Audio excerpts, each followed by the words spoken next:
Gloria Milimo with the Health Digest. Now, Kenya Kwanza leaders have hit out at former Deputy President Rigathi Gachagua over what they termed as divisive and tribal remarks regarding admission to national schools. Led by Education Cabinet Secretary Julius Ogamba, the leaders insisted that national schools belong to all Kenyan children regardless of their region or background. The remarks come as the government steps up efforts to address the rising cases of unrest in secondary schools across the country.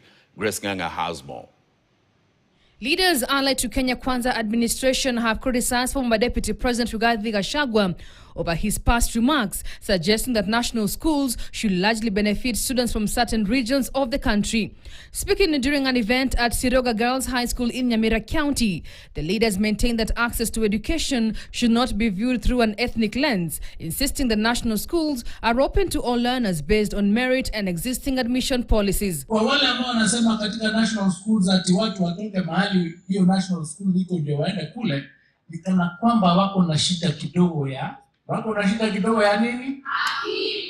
Wale wakabila ambao walishindwa na kazi, ambao tuliwafukuza, sasa wameshinda wakileta serikali ya Kenya. Nataka kuambia wao, they are conflicted, wanaongea kwa hasira kwa sababu tuliwachimua kwa kukua wakabila. Sisi tunamwambia akuje hapa hivi, aone shule ya kitaifa ambayo iko na makabila yote 47.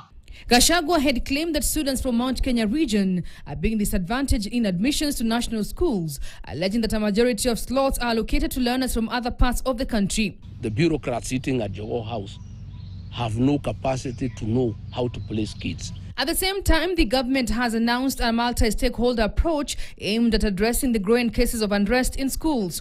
Education Cabinet Secretary Julius Ogamba says the team will identify the root causes of the unrest and recommend lasting solutions. Ile makosa inafanyika katika shule chache katika Kenya yetu hii inaharibu maisha ya watoto wetu.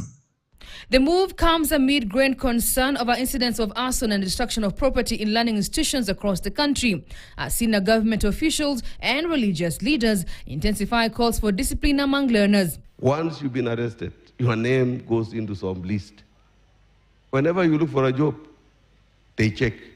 And when your name pops up, then you are a troublemaker. No one will want to employ you. But I urge you with all the love and authority to raise your issues through the right channels and in the right spirit. As concerns over discipline in school continue to mount, the government is banking on a collaborative approach to address the underlying causes of unrest and restore order in learning institutions.